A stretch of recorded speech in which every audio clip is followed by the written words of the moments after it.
ورقہ نے ابو زناد سے، انہوں نے اعرج سے، انہوں نے حضرت ابو ہریرہ رضی اللہ تعالیٰ عنہ سے، اور انہوں نے نبی صلی اللہ علیہ وسلم سے روایت کی۔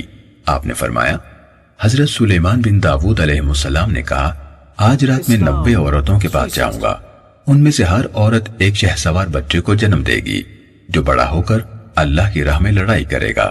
تو ان کے ساتھی نے ان سے کہا، انشاءاللہ کہیں۔ انہوں نے انشاءاللہ نہ کہا۔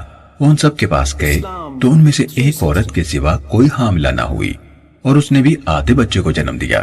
اس ذات کی قسم جس کے ہاتھ میں محمد صلی اللہ علیہ وسلم کی جان ہے، اگر وہ انشاءاللہ کہہ دیتے تو وہ سب گھوڑوں پر سوار ہو کر اللہ کی راہ میں جہاد کرتے۔